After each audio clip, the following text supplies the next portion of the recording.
জুলাই সনদ ও জুলাই ঘোষণাপত্রের দাবিতে রাজধানীর শাহবাগ অবরোধ করেছেন জুলাই যোদ্ধারা। সকাল থেকেই ওই এলাকায় অবস্থান নেন তারা। এতে তীব্র যানজটে ভোগান্তিতে পড়েন এই পথের যাত্রীরা। বছর ঘুরে আবারও রাজপথে জুলাই যোদ্ধারা। লাল সবুজ পতাকা, ব্যানার ও প্লেকার্ড হাতে শাহবাগ অবরোধ করেন আহত ও শহীদ পরিবারের সদস্যরা। এবারের দাবি কিছুটা ভিন্ন। জুলাই সনদ ও জুলাই ঘোষণাপত্র প্রকাশ এবং সংবিধানে অন্তর্ভুক্ত করে আইনি ভিত্তি চান তারা। দুপুর গড়িয়ে সন্ধ্যা হলেও শাহবাগ মোড় অবরোধ করে রাখেন তারা। জুলাই সনদ এমন স্বীকৃতি, এটার জন্য আমরা আহতরা আসছি সবাই। জুলাই সনদ সংবিধানে স্বীকৃতি চাই আমরা, এই আমার দাবি, আর কোনো দাবি। জুলাই সনদ বাস্তবায়নে প্রয়োজনে আরও কঠোর কর্মসূচি দেওয়ার হুঁশিয়ারি দেন আন্দোলনকারীরা। তারা দ্রুত সময়ের মধ্যে আমাদের সাথে কথা বলে এই বিষয়ের সুরাহা করুক।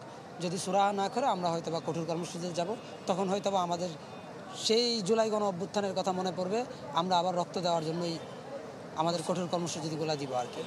আমাদের দরকার জুলাই স্বীকৃতি, জুলাই সনদ, এটা যতক্ষণ পর্যন্ত না হচ্ছে অতটুকু পর্যন্ত আমরা রাজপথে থাকবো। শাহবাগ মোড় অবরুদ্ধ থাকায় ভোগান্তিতে পড়েন সাধারণ মানুষ সহ চিকিৎসা নিতে আসা রোগীরা।